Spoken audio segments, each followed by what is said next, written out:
What are we waiting on, Tashika? What are we waiting on? Tashika, you tell me when to start. Good morning, ladies and gentlemen. Thank you so very much for joining us for this media conference from the Office of the Leader of the Opposition. I'm Nikisha Burchell, I'm the Communications Director here, and we're happy to speak with you this morning on the education portfolio. Speaking this morning will be our spokesperson, Damian Crawford, that's Senator Damian Crawford, and our junior spokesperson, Mistress Rasheen Roper-Robinson. Senator Crawford will give a wholesome presentation on readiness for the next school year. Mrs. Roper-Robinson, our junior spokesperson, she will speak with us about how teachers and administrators and parents even can prepare for the upcoming school term. The PNP is prepared to give solutions that can prepare our students or administrators or teachers, and I dare say the ministry, for the upcoming school year. Mistress Roper-Robinson will kick off the presentations. Thank you.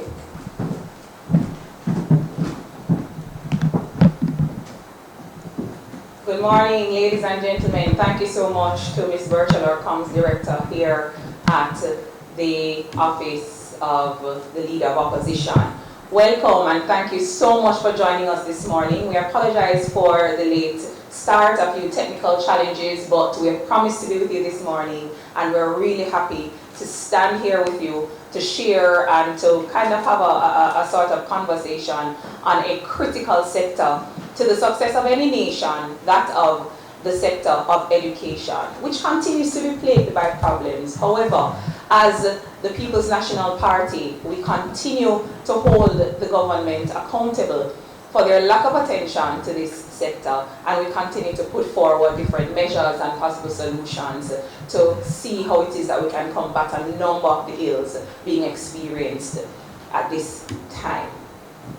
So I think, Senator Crawford, today is as great a day as any to have this kind of conversation. It is the 135th, I believe, anniversary of the birth of Marcus Mosiah Garvey. He would have been our very first hero, a statesman, and one of our global and international, most recognizable perhaps, global and international figures, a champion for education. One of the things that our national hero, Marcus Garvey, always said was that education was a pathway to freedom. And it was something that he championed, education being something that can, if given the kind of attention and resources, can change a person, change a nation.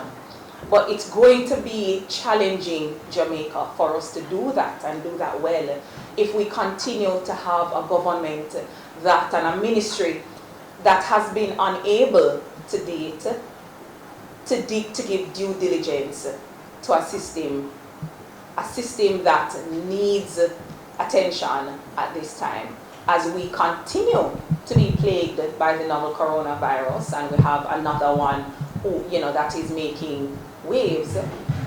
We need to hear more definitively. We need stronger direction and leadership out of the Ministry of Education to combat the woes, the challenges, the issues that continue to plague our system and plague our teachers and students, parents as well. So this morning we want to talk a little bit about readiness for back to school. It is 2+ weeks, right? If you're on social media, Instagram or TikTok and Facebook, you see different persons, parents, teachers, sharing about getting back to school. There are schools that are putting out tips that parents can tap into as it relates to preparing for school. And we're hearing from everybody else, it would seem, for me, except who we need to hear from at a time like this, and that is the Ministry of Education.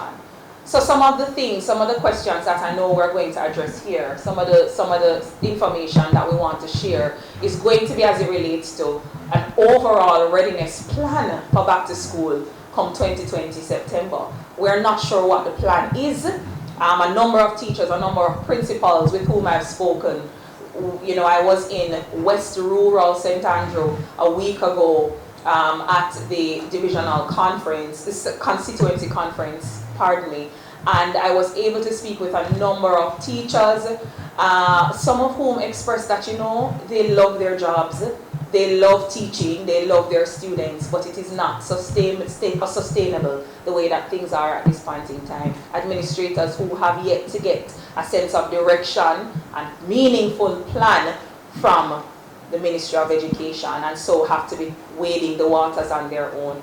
So this morning we're asking for word, we're asking for intentional, directional leadership, we're asking for clarity from the Minister and the Ministry of Education about the plan for back to school. What is the way forward for teachers on a number of issues? Issues as it relates to infrastructure, right? There are a number of schools who continue to have issues, continue to be plagued by a physical plant that is not able to withstand a lot of the challenges now. Overcrowding for some, for some schools, a number of students too many students per classroom.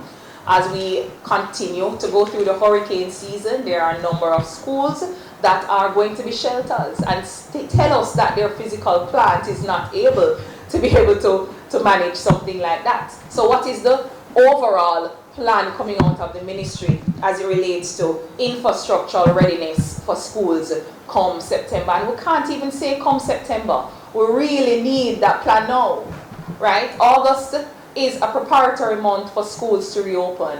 And as far as we're concerned, we're not at this point hearing what the strong, clear, intentional directive is coming out of the ministry.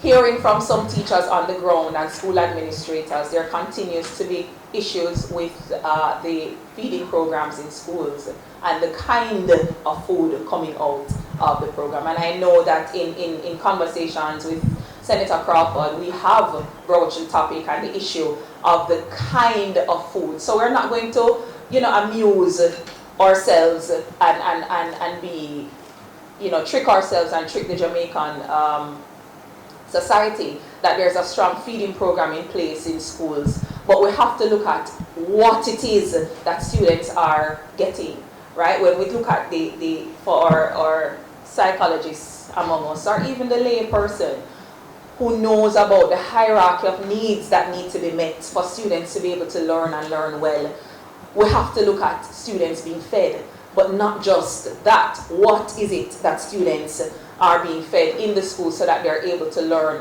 in the best way that they can?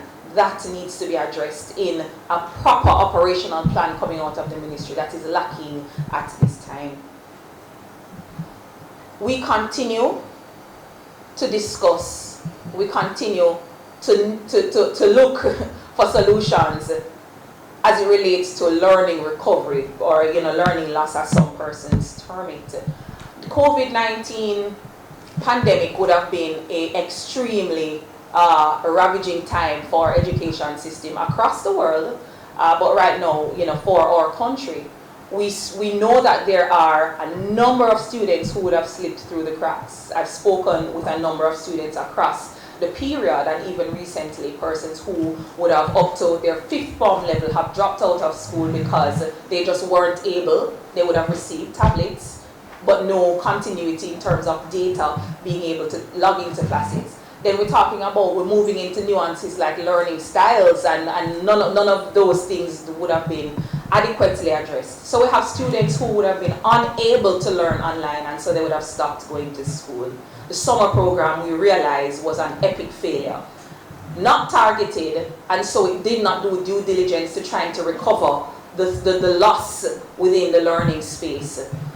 And so that conversation, as many others, for the government, just continues to flitter away. And we're here to try to hold the government accountable, to have further dialogue and discussion about what it is that is going to be done 2 years later, 2+ years later actually, about the loss, the learning loss or the learning recovery, and what really is going to be the steps taken at the granular level from school to school. What exactly it is that the ministry and the leadership in the ministry is going to ask our schools to do in order to recover the students who have slipped through the cracks, students who at this point in many instances were not able to find.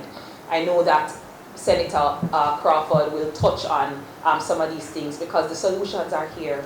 They are here with the People's National Party, right? We have talked through and we continue to work through ideas to combat infrastructural issues, food issues, and COVID learning recovery issues.